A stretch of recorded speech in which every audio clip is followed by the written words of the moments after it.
Dear viewers, তোমরা ভাবছো যে আমি কোথায় এসে পৌঁছেছি। নবদ্বীপের ঠিক কোন জায়গায় রয়েছি? আমি রয়েছি শ্রী শ্রী কেশবজি গৌড়ীয় মঠে। দেখতেই পাচ্ছ, শ্রী কেশবজি গৌড়ীয় মঠ পশ্চিমবঙ্গ হেরিটেজ কমিশন দ্বারা ঐতিহ্যশালী সম্পদ রূপে ঘোষিত হয়েছে 2020 সালে। তোমাদেরকে দেখাই এই গৌড়ীয় মঠের ভেতরটা কেমন। দেখতে থাকো, আমার সঙ্গে সঙ্গে থাকো।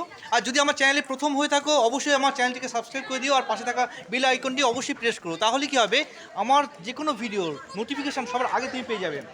দেখতে পাচ্ছ কেশবজি গৌড়ীয় মঠ, এটা ইন্টারন্যাশনাল গৌড়ীয় বেদান্ত ট্রাস্ট দ্বারা রেজিস্ট্রিকৃত।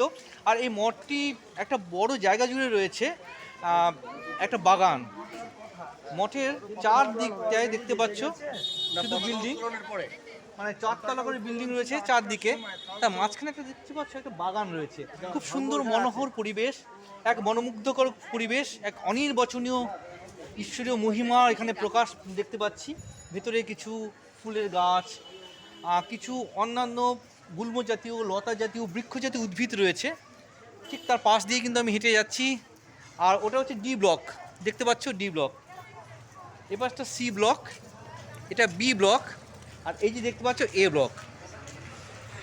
এই আবাসিকদের থাকার জন্য A B C D 4টে block রয়েছে। আর এটি হচ্ছে মূল মন্দির। দেখো, এই মন্দিরের সামনের দিকটাও তোমাদেরকে নিয়ে দেখাচ্ছি। মানে এটা অভূতপূর্ব একটা পরিবেশ। গতকাল সন্ধ্যায় যখন এসে হাজির হলাম, সত্যি খুব ভালো লাগলো যে এত সুন্দর একটা পরিবেশ, এত সুন্দর একটা জায়গা, এত সুন্দর একটা মঠ। এটা হচ্ছে জুতো রাখবার জায়গা, ঠিক আছে। পাশে একটা দোকান রয়েছে, সঙ্গে জুতো রাখার একটা জায়গা রয়েছে। আর ভেতরে আমি যেতে পারবো না, কারণ ভেতরে ফটো তোলা নিষেধ। যেহেতু ফটো তোলা নিষেধ, তাই বাইরে থেকে দেখাচ্ছি। এই যে দেখতে পাচ্ছ, এটা কিন্তু মূল ফটো, মূল প্রবেশদ্বার বলতে পারো।